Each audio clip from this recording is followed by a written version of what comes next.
बहुत समय पहले की बात है। एक राज्य में निखिल नाम का एक दयालु और विनम्र पानी भरने वाला रहता था। वो रोज़ नदी से पानी भरकर गांव वालों के घरों तक पहुंचाता था। सब उसे बहुत पसंद करते थे।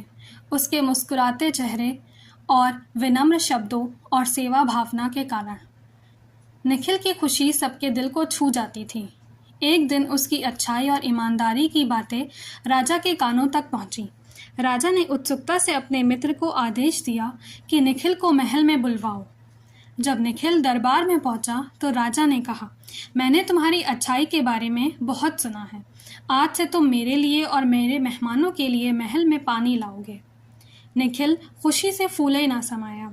वो दौड़ते हुए घर गया, अपनी पत्नी को यह शुभ समाचार सुनाया और अपने सबसे अच्छे कपड़े पहनकर महल वापस लौट आया।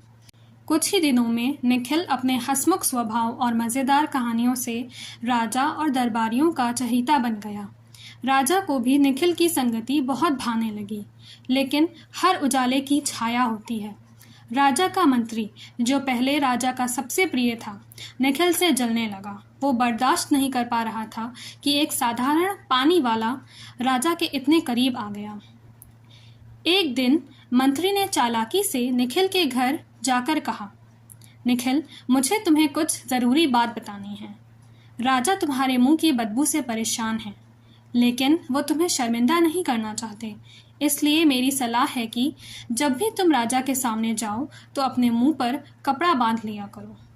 निखिल शर्मिंदा हो गया। उसने कहा, धन्यवाद मंत्री जी, मैं ऐसा ही करूँगा।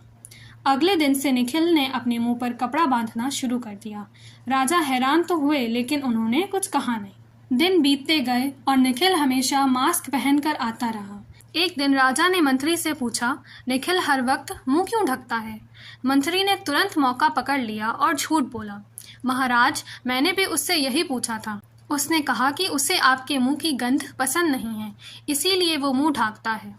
राजा का चेहरा क्रोध से तमतमा गया। उसने तुरंत आदेश दिया, दरवाजे पर जल्लाद खड़ा करो। जब भी कोई व्यक्ति गुलाब का गुलदस्ता लेकर निकले, उसका सिर काट दिया जाए। अगले दिन निखिल महल पहुंचा।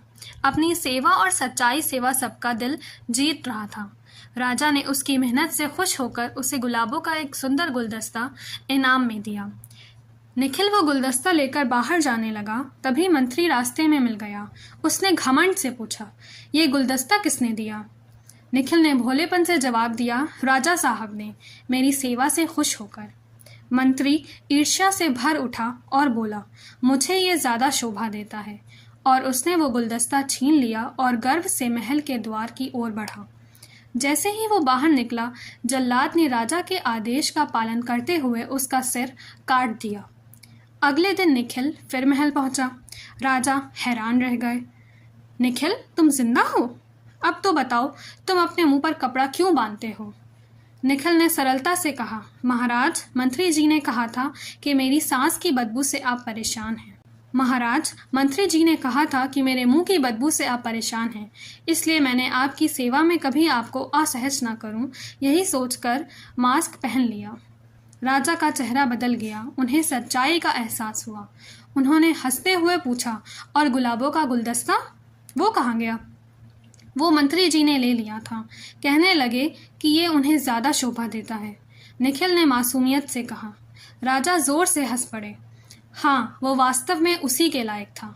उन्होंने निखिल का मास्क हटाया और कहा, आज से तुम मेरे दरबार के मुख्य कथावाचक होंगे। तुम्हारी सच्चाई और धैर्य पूरे राज्य के लिए मिसाल बनेगी। ईर्ष्या से भरी साजिशें अक्सर उसी के ऊपर गिरती हैं जिसने उन्हें रचा होता है, और जो लोग सच्चे दिल से सेवा करते हैं, उनकी अच्छाई कभी छुपती नहीं। सच्चाई, धैर्य और ईमानदारी ही सबसे बड़ी ताकत है। अगर आपको ये कहानी अच्छी लगी तो लाइक, कमेंट और सब्सक्राइब ज़रूर करें।